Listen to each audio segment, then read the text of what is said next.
네, 인사하겠습니다. 반갑습니다. 사랑합니다.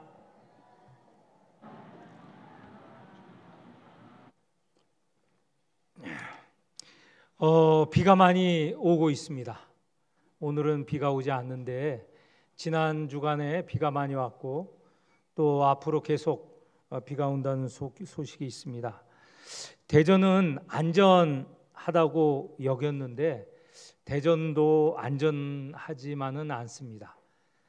몇 년 전에도 비가 많이 내려서 아파트 침수가 되었고 한 분이 별세하는 그런 비극이 있었죠. 그런데 올해는 물론 다행히 그런 인명 피해는 없지만 여기저기서 큰 비로 인하여서 사고가 있습니다. 유등대교가 지금 지나갈 수 없다고 하더군요. 그 8차선이라고 하는데 양쪽이 다 막힌 게 아니고 그 다리가 위험해서 차가 다닐 수 없고 그 밑에 차도 다니고 사람도 다니는데 그 밑에도 가지 말라고 문자 메시지가 계속 오고 있습니다. 아무쪼록 비 피해에 조심하시기를 바랍니다. 요새 우리 교회는 예레미야를 함께 읽고 있습니다. 예레미야가 증언하는 당시 유다의 상황이 오늘의 상황과 비슷합니다. 그래서 오늘의 상황을 이해하고 어떤 것이 하나님의 뜻인가 알기 위해서는 예레미야를 함께 읽었으면 좋겠습니다. 함께 읽고 묵상하고 우리 나라와 사회를 위해서 기도할 수 있는 기회가 되었으면 좋겠습니다. 예레미야가 오늘 우리가 읽은 이 말씀을 선포하는 때는 어떤 때인가? 나라가 망하기 직전의 상황입니다. 이미 남북 유다, 이스라엘과 유다 가운데 이스라엘은 이미 오래전에 아수르에게 망하였고 남쪽 유다가 남아 있는데 지금 유다도 위기에 처해 있다는 것이죠. 느부갓네살 왕과 그의 군대, 바벨론 군대가 이미 유다와 예루살렘을 침공하여서 많은 이들을 포로로 끌고 갔습니다. 그런 이후에 이제 또다시 침공이 있기 전, 이제 침공이 있으면 유다, 예루살렘은 완전히 망하는 거예요. 나라가 없어지는 겁니다. 그 중간에 지금 처해 있는 상황입니다. 나라는 지금 망하지는 않았지만, 완전히 망하지는 않았지만 곧 망할 상황에 빠져 있다는 것입니다. 그런데 그러면 유다 백성과 왕은 어떻게 하여야 하나요? 당연히 하나님께 돌아와야 되겠죠. 회개하고 하나님의 뜻을 구하여야 되겠죠. 하나님의 뜻대로 행하여야 되겠죠. 그런데 그들은 회개하는 모습이 없었습니다. 그들에게는 자신하는 바가 있습니다. 무엇을 가지고 이 망하는 이 상황에서도 자신하는가? 그것은 그들이 하나님께서 선택한 선민이라는 의식입니다. 우리는 하나님께서 선택하셨어. 마치 저들은 망하지 않을 것처럼 우리는 하나님의 백성인데 어찌 망할 것인가 하는 그런 착각에 빠져 있었다는 것이죠. 또 하나는 예루살렘에 하나님의 성전이 있습니다. 하나님 성전에 하나님이 계시는데 이 성전에 계시는 하나님을 누가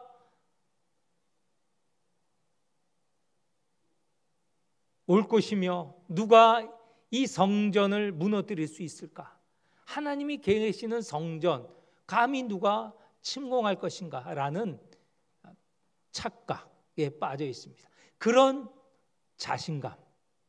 그래서 이제 객관적으로는 망할 상황인데 그들은 우리는 결코 망하지 않을 거야 하는 착각 속에 있었습니다. 그러면 정말 하나님께서 그들과 맺은 언약, 나는 너희의 하나님이 되고 너희는 내 백성이 될 것이다 하는 이 언약을, 그리고 언약과 그리고 성전이 있는 곳으로 하나님께서 그들을 끝까지 보고 계실 것인가? 언약을 한번 잘 봐야 됩니다. 하나님과 이스라엘 백성, 유다 백성과 맺은 언약은 무엇입니까? 하나님께서 주신 율법, 법을 잘 지키면 내가 하나님이 될 것이고 너희는 내 백성이 될 것이다. 이 언약의 전제는 무엇입니까? 율법을 지킨다는 전제가 있어요. 그 율법을 잘 지킬 때 하나님과 백성 간의 관계가 되는 그런 언약 관계, 약속의 관계가 되는 것이죠. 그런데 하나님께서 말씀하셨습니다. 너희가 내 언약을 지키지 아니하면 심판을 받을 것이다. 징계를 받을 것이다 하는 분명한 말씀도 그 언약 가운데 있었다는 거예요. 그런데 이스라엘 백성은 우리는 늘 하나님께서 지켜주시겠지, 우리는 망하지 않을 거야, 이런 착각 속에 있었다는 것이죠. 이스라엘 백성, 정말 하나님께서 그들을 끈질기게 사랑해 오셨습니다. 그들을 애굽에서 구출하셔서 광야를 지나가게 하시고 시내산에서 이 언약, 이 약속을 맺을 때 그 시간부터 이스라엘 백성은 약속을 지키지 않았습니다. 모세가 하나님이 주신 언약을 받으러 산에 올라갈 때 40일간 그 산에 있었습니다. 이스라엘 백성이 어찌했습니까? 자기들을 애굽에서 여기까지 인도해낸 인도자가 눈앞에 없는 거죠. 눈앞에 없는 채 하루 이틀 지나고 40일이 지나니 이들은 어떻게 됐습니까? 우리를 인도하는 신이 어디 있느냐 의심하고, 우리를 인도하는 신을 우리가 만들자 해서 금을 모아서 작은 금송아지를 만들고 거기다 대고 우리를 인도한 신이다, 애굽에서 인도한 신이다, 그렇게 예배 드렸던 자들이 이스라엘입니다. 지금 언약을 맺고 율법을 주시고 언약을 맺는 이때부터 이미 이스라엘 백성은 언약, 약속을 깨고 율법을 지키지 않았던 것이죠. 이후에 이스라엘의 삶을 한번 보십시오. 사사기 시대 계속 반복되어지는데 정말 지겹게도 반복되어집니다. 그들은 하나님을 떠나 그 땅에 있던 이방 신들을 섬겼습니다. 하나님께서 원래 말씀하신 언약, 그 약속대로 하나님을 섬기지 않을 때 징계하셨습니다. 그들은 이방의 지배하에 있게 되어 괴로운 생활을 하죠. 그러면 그때 또 하나님께 호소합니다. 우리를 구원해 주십시오. 우리를 이 땅에 이 지배에서 벗어나게 해 주십시오. 하나님께서 사사를 보내 구원하시죠. 근데 그게 한두 차례입니까? 반복되어져요. 때가 되어서 왕정시대가 되었죠. 열왕기 상하가 그 얘기 아닙니까? 왕을 세우셨습니다. 그러면 왕을 중심으로 해서 하나님을 잘 섬기고 서로 간에 사랑하며 지낼 줄 알았는데 마찬가지입니다. 하나님을 떠나 배신하고 배반하고 그러면서 뻔뻔하게 우리는 하나님의 백성이니 망하지 않을 것이야. 이런 헛된 자부심, 착각 속에 살아간 것이죠. 마침내 예레미야 시대가 되었습니다. 하나님께서 이전과 달리 엄한 벌을, 징계를 내리십니다. 바벨론 강한 군대를 보내십니다. 그래서 한 차례 점령하게 또 하십니다. 그런데도 돌아오지 않는 것이죠. 여러분 같으면 이런 백성들 참으시겠습니까? 예를 들어 보십시오. 내가 어느 회사를 경영하는데 사람들을 고용했어요. 그러면 고용된 사람은 사장의 말과 그리고 회사의 이 규칙을 잘 지켜야죠. 그런데 규칙을 지키지 않으면 어떻게 됩니까?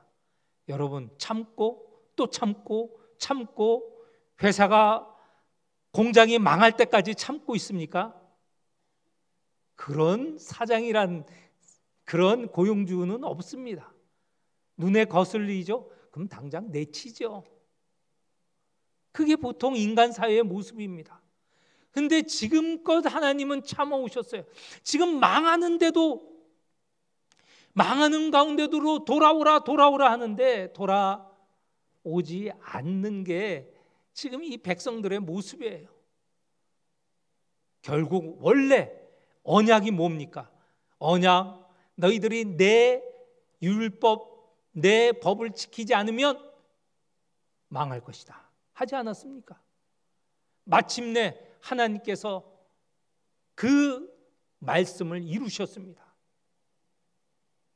바벨론 그리고 느부갓네살을 보내어서 예루살렘을 점령케 하시고 성전을 회파시키시고 성전을 부수었다는 말이죠. 그리고 완전히 망하게 하셨습니다. 이거는 원래 처음 맺은 언약, 그 언약대로 이루어진 것이죠. 그동안 이스라엘, 유다가 존속했었던 것은 하나님의 사랑, 인내입니다. 참고 참으셨던 것, 인내하셨다고 하셨죠. 그리고 또 들어가는 말이 노하기를 더디하셨다. 하나님은 노더디 하나님이세요. 노하기를 더디하시는. 그래서 이 백성들이 살아갈 수 있었던 것이죠. 근데 이제는 안 되는 거예요. 그래서 망하게 하셨습니다. 그런데 하나님의 이 끈질긴 집요한 사랑이 거기서 끝나지 않았습니다. 오늘 말씀, 우리가 읽은 말씀에 보면 새 언약을 주시겠다, 또 이런 말씀을 하세요. 새 언약을 주셔서 다 망하여 있지만 망한 가운데 남아있는 자, 그런 망하는 가운데 나를 찾는 자, 그런 자에게 다시 새 언약으로 약속을 하시겠다는 거예요. 새로운 언약을 맺으시겠다는 거예요. 여러분 그러고 싶으세요? 새 언약을 맺으시겠다는 겁니다. 이전의 언약과 다른 새 언약을 맺겠다 하시는 겁니다. 이전 언약은 이제까지 설명드렸어요. 율법을 지키면 내가 너희에게 하나님이 되고 너희는 내 백성이 되고, 지키지 않으면 너희들이 망할 것이다. 새 언약은 그럼 무엇입니까? 이 언약과 다른 거예요. 이 새 언약은요, 죄에 대해서 좀 다른 접근을 하신다는 겁니다. 그동안은 죄를 지으면 심판하시고 또 죄를 지으면 심판하시고 계속 죄 짓고 심판받고 죄 짓고 심판받는 일이 그것이 이스라엘의 역사였어요. 하나님께서 이 체제를 바꾸시겠다는 겁니다. 하나님께서 그전에는 죄를 지으면 감옥에 보내서 또 회생시키시고 이렇게 하였던 역사라면, 이제는 여러분 대사면이라는 게 있죠. 그냥 모든 죄에 있는 거 다 용서해 주신다는 겁니다. 일방적인 용서예요. 그 이전에는 심판받고 돌아오게 하셨는데 이제 일방적으로 용서하시겠다는 겁니다. 모든 잘못, 모든 근본적인 죄 일방적으로 용서하시겠다는 거예요.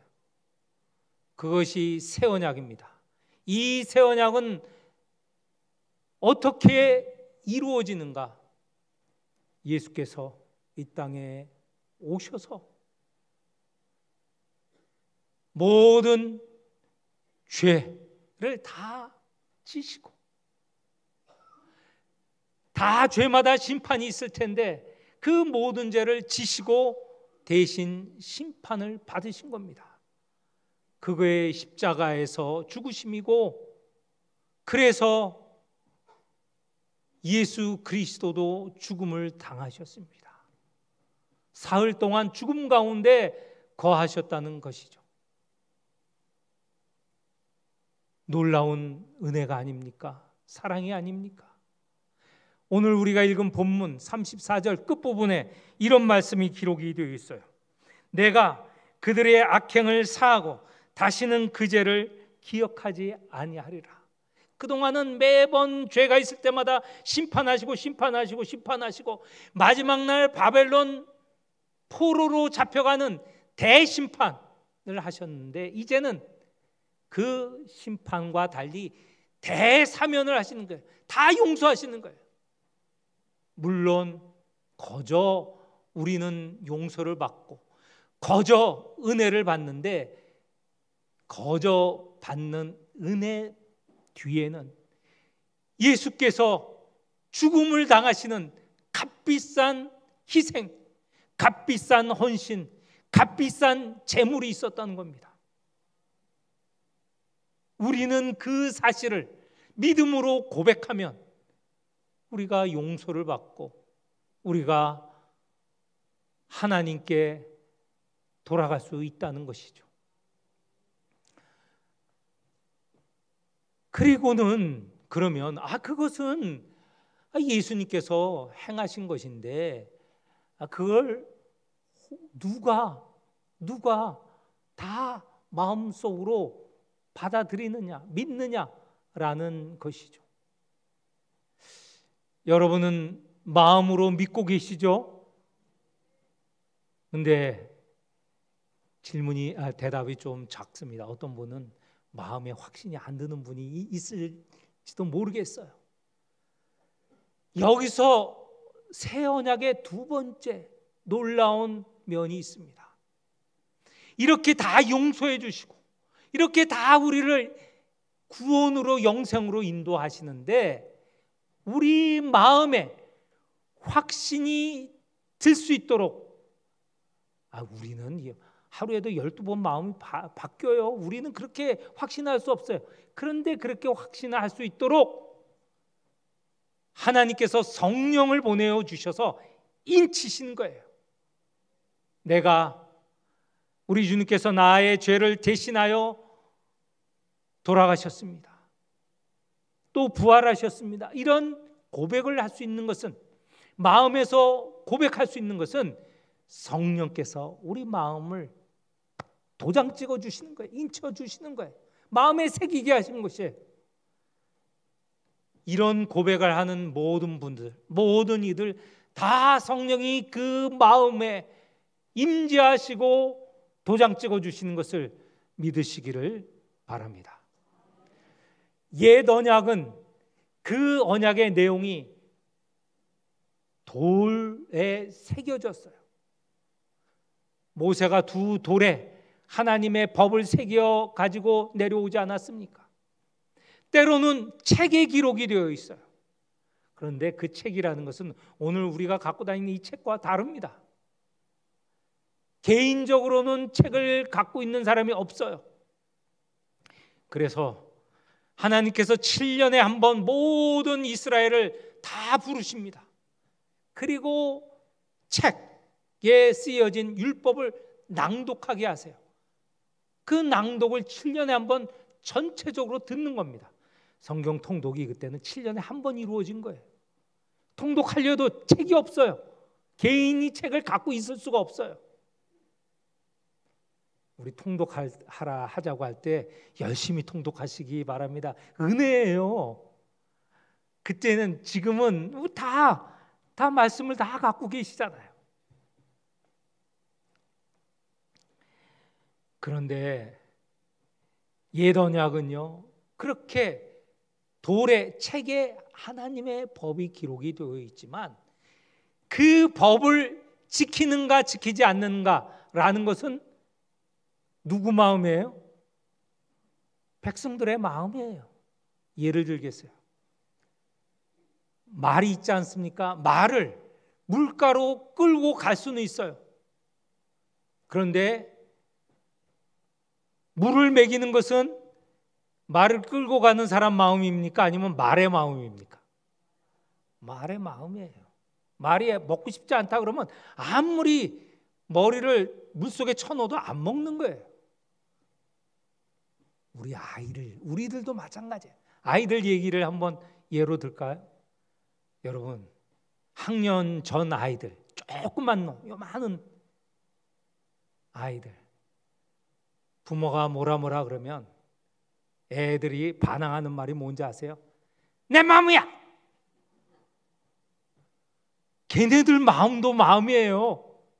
걔네들도 마음대로 못해요. 부모가 시킨다고 애들 마음 하나요? 안 해요. 지들 마음이에요. 그래서 부모들이 하는 게 뭐가 있습니까? 살살 구슬리죠. 그래서 아이들의 마음이 생기도록 하잖아요. 그때서야 아이들이 말을 듣는 겁니다. 옛 이스라엘은 그 하나님의 법이 돌에 새겨져 있어요. 마음 바깥에 있는 거예요. 이제 새 언약은 그 하나님의 말씀을 우리 마음에 새겨 주신다는 거예요. 그래도 또 의문이 있어요.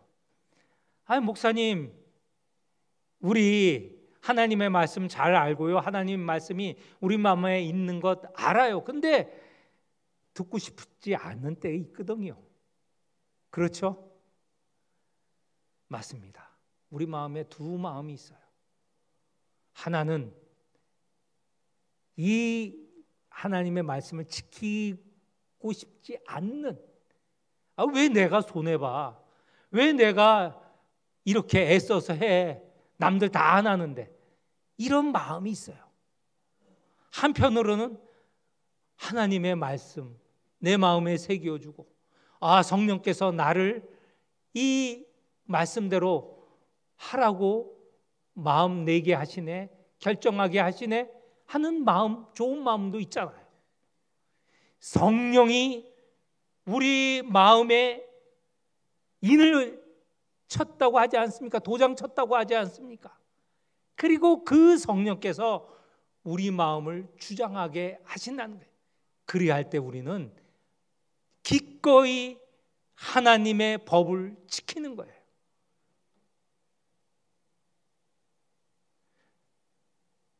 주님께서 우리의 죄를 대신하여서 돌아가셨고 부활하셨고 이것을 믿습니다 하는 자에게 영생을 주시는 거 우리가 고백해요. 성령께서 하시는 겁니다. 그런데 그 말씀대로 살고자 하는 힘을 주시는 것, 여전히 성령께서 우리 마음을 주장하시는 거예요. 물론 거역하는 마음도 있어요. 성령이 주장하지 못하는, 성령께 우리 마음을 드러내놓고 의지하고 의탁하는 그런 기도를 하여야 할 것입니다. 이렇게 성령이 우리 마음을 도장 찍고 주장하여 주십니다. 누구에게나, 어떤 특별한 사람이 아니라 누구에게나 그리하실 것으로 말씀하십니다. 요엘 선지자가 말씀하셨어요. 내가 하나님께서 영을 보내어 주시면 그 나의 자녀에게, 그리고 나이 많은 늙은이에게도, 또 젊은이에게도, 남종이나 여종에게까지도 성령이 부어 주신다고 하셨어요. 모든 이에게 성령을 부어 주시리라 말씀을 하셨고, 그 약속대로 성령이 오셨습니다. 새 언약, 이 언약대로 하나님의 말씀을 지키고자 능력을 주시는 성령이 오셨다는 거예요. 우리 마음을 주장하고 계시다는 것이죠. 에스겔 선지자는 이렇게 말씀하십니다. 새 영을 너희 속에 두고 새 마음을 너희에게 주되 너희 육신에서 굳은 마음을 제거하고 부드러운 마음을 줄 것이며 또 내 영을 너희 속에 두어 너희로 내 율례를 행하게 하리니 너희가 내 율례를 지켜 행할지라. 옛 언약에서는 이 법을, 율례를 지키지 않아서 망하지만 이제는 이 율례를 마음에 새기고 지킬 수 있는 성령이 우리 마음을 주장하고 계십니다. 이 믿음으로 새 언약을 받은 성도로 살아가시기를 축원합니다. 이 새 언약을 받은 자 어떻게 살아가는가? 33절에는요, 이렇게 34절에는 이렇게 말씀하고 있습니다. 34절 우리가 읽어보도록 하겠습니다. 같이 읽겠습니다. 그들이 다시는 각기 이웃과 형제를 가르쳐 이르기를 너는 여호와를 알라 하지 아니하리니 이는 작은 자로부터 큰 자까지 다 나를 알기 때문이라. 내가 그들의 악행을 사하고 다시는 그 죄를 기억하지 아니하리라. 여호와의 말씀이니라. 여기에 보면 작은 자로부터 큰 자까지 하나님을 안다고 하였습니다. 성령께서 알게 하시는 것이죠. 그런데 하나님을 아는 자의 삶은 무엇인가? 하나님을 안다는 것은 무엇인가? 예레미야 선지자는 여기저기서 이렇게 말하고 있습니다. 하나님을 안다는 것은 나 여호와는 사랑과 정의와 공의를 땅에 행하는 자인 줄 깨닫는 것이라. 하나님을 아는 자는 곧 하나님께서 사랑과 공의와 정의를 행하시는 자라는 것을 안다는 것이에요. 그래서 그렇게 살아간다는 것이죠. 또 하나님을 안다는 것은 하나님께서 가난한 자와 궁핍한 자를 변호하고 형통하게 하시는 것인데, 이것이 또한 하나님을 아는 자가 그렇게 살아가야 될 때 이게 진정 하나님을 안다고 한다는 것입니다. 말씀을 맺도록 하겠습니다. 우리에게 새 언약을 주셨습니다. 우리에게 예수 그리스도를 보내어 주셔서 우리 죄, 반복되는 죄, 근본적인 죄, 모든 죄를 다 용서하셨어요. 우리가 그걸 믿고 돌아가면 됩니다. 그렇게 하게 하는 것은 성령의 역사입니다. 또한 하나님의 법을 지키는 것, 사랑과 정의와 공의, 그리고 가난한 자, 궁핍한 자를 돌보는 일, 성령께서 우리로 그렇게 살 수 있도록 능력을 주시는 것입니다. 성령이 주장할 때 그렇게 살아갈 수 있습니다. 걱정하지 마시고 이미 우리에게 베푸신 언약이니 이제는 우리 주님께서 보내신 성령이 나를 내 마음에 임하시고 주장하시는 것을 믿고 강구하시는 성도들이 되시기를 축원합니다. 기도하겠습니다. 하나님 아버지, 우리를 예수 그리스도 안으로 부르시고 우리의 모든 죄 대신 담당하게 하시고 그리고 그 죄를 다 용서하여 주시고 씻어 주셨습니다. 영원한 생명을 허락하여 주셨습니다. 또한 우리 안에 성령께서 거하셔서 우리로 사랑과 정의와 공의를 행하며 가난한 자와 궁핍한 자를 도우며 살아가도록 인도하십니다. 우리 마음을 그렇게 이끄시는 성령에 의지하고 살아가게 하여 주옵소서. 예수님의 이름으로 기도합니다. 아멘.